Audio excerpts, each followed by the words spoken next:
کہ قرآن پڑھے تو بیٹا نیزے کی نوک پہ قرآن سناتا ہے۔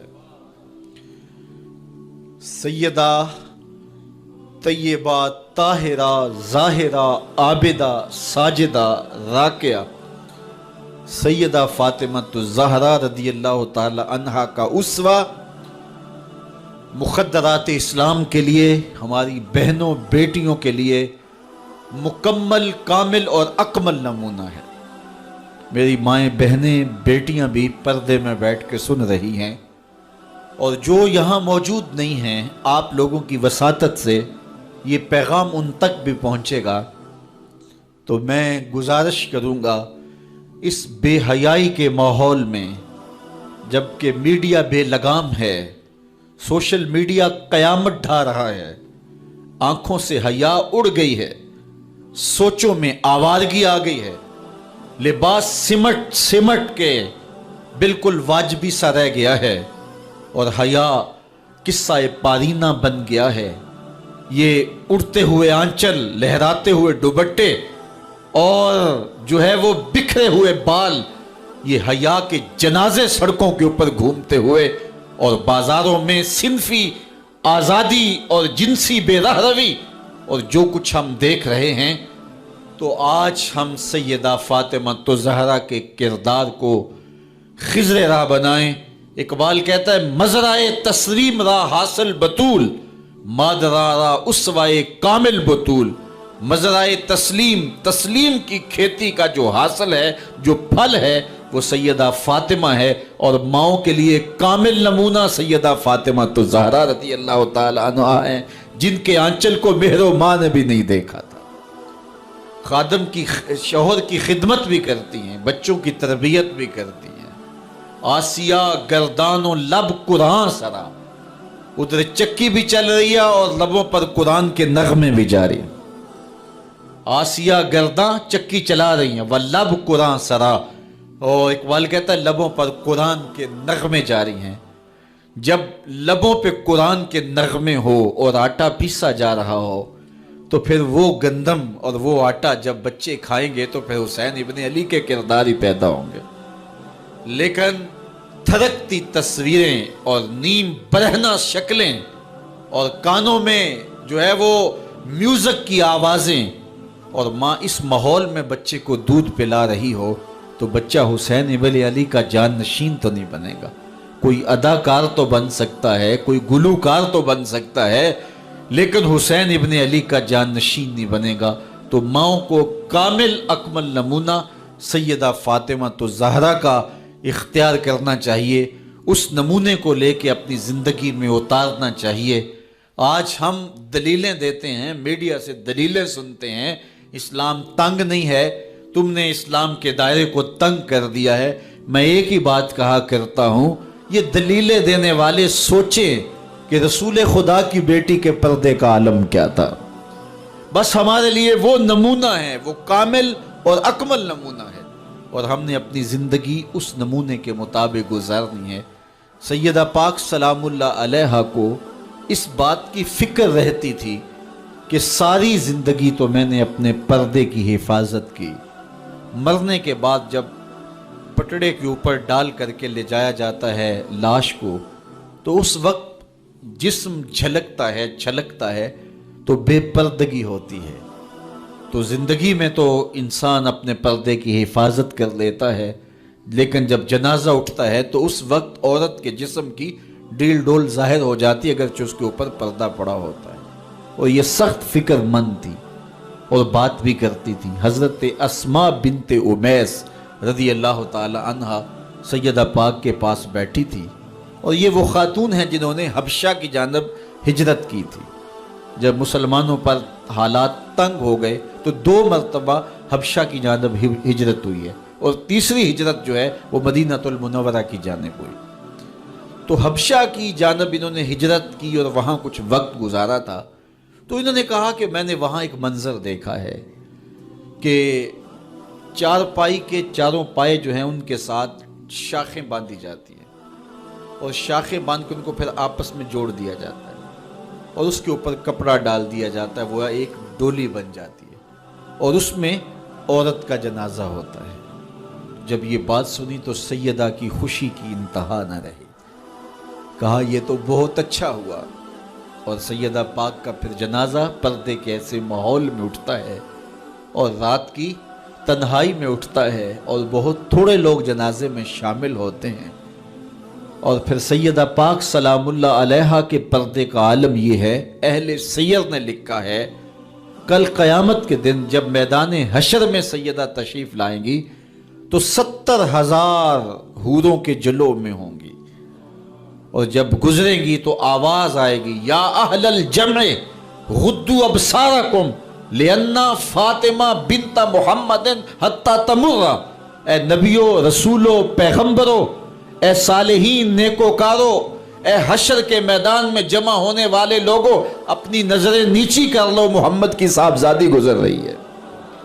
تو قیامت کے دن بھی اللہ ان کو یہ اعزاز دے گا، ان کو تکریم دے گا، ان کو عزت نصیب کرے گا۔ تو سیدہ پاک کا نمونہ زندگی ہماری مخدرات اسلام کے لیے، ہماری بیٹیوں کے لیے، بہنوں کے لیے کامل، اکمل اور مکمل نمونہ ہے۔ مزرعہ تسلیم را حاصل بطول، مادران را اسوائے کامل بطول۔ تو ان سے ہمیں سیکھنا ہے کہ انہوں نے اپنی ساری زندگی کیسے گزاری۔ آج کی عورت کہتی ہے کہ میں نہیں کر سکتی نماز، روزہ اور یہ امور نہیں بجا لا سکتی، بچوں کا بوجھ اتنا ہے، ان کی تربیت اور ان کو کھانا دینا، ان کو دودھ دینا، بار بار جو ہے وہ ان کا لباس تبدیل کرنا، کب وقت ہوتا ہے، میرے کپڑے بھی ناپاک ہو جاتے ہیں، تو کیسے میں ان کو جو ہے بچوں کو کروں اور اس کے بعد عبادات بھی وقت پہ کر سکوں؟ تو یہ بڑا مشکل ہے۔ وہ حضرت سیدہ کو دیکھیں کہ آپ اپنے کندھوں پہ مشکیزہ بھی اٹھا کے لاتی ہیں، چکی بھی پیستی ہیں، بیٹوں کی تربیت بھی کرتی ہیں، شوہر کی خدمت بھی کرتی ہیں، اور مصلی بچھا کے جب کھڑی ہوتی ہیں تو ساری رات قیام میں، کبھی رکوع میں، کبھی سجدے میں گزر جاتی ہے، اور پھر کہتی ہیں مالک تیری راتیں اتنی چھوٹی ہیں، تیری بندی کا ذوق بندگی ہی پورا نہیں ہوتا، ایک تو رات اتنی لمبی بنا دے جی بھر کے تجھے سجدہ ہی کر سکوں۔ تو انہیں شکوہ رہتا ہے کہ راتیں اتنی چھوٹی ہیں اور میرا ذوق بندگی ہی پورا نہیں ہوتا۔ سارا دن روزے سے گزرتا ہے، رات قیام میں، رکوع اور سجود میں گزرتی ہے، اور بیٹوں کی تربیت کی تو وہ کائنات نے ایسی تربیت کا جوہر نہیں دیکھا ہے جو سیدہ فاطمہ کے گھر میں پلنے والے بچوں میں تربیت کا رنگ نظر آیا، کہ انہوں نے اپنا خون دے دیا لیکن دین کی آن پہ آنچ نہیں آنے دی۔ تو ان کی زندگی ہمارے لیے، ہماری مخدرات اسلام کے لیے، بہنوں، بیٹی اور ماؤں کے لیے کامل اکمل نمونہ ہے۔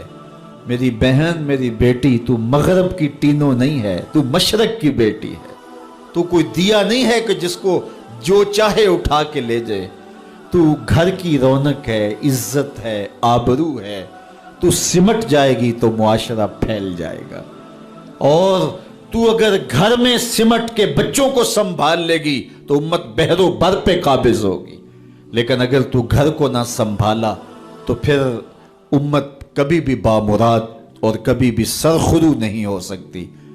اگر پندے ز درویش پذیری، ہزار امت بمیرت تو نہ میری، بطول باش و پنہا شو ازیں اثر کہ در آغوش شبیر بگیری۔ اقبال کہتا ہے کہ اے امت مسلمہ میری ایک بات مان لے، ہزار امت مر جائے گی، امت مسلمہ تجھے موت نہیں آ سکتی، اور وہ کیا ہے؟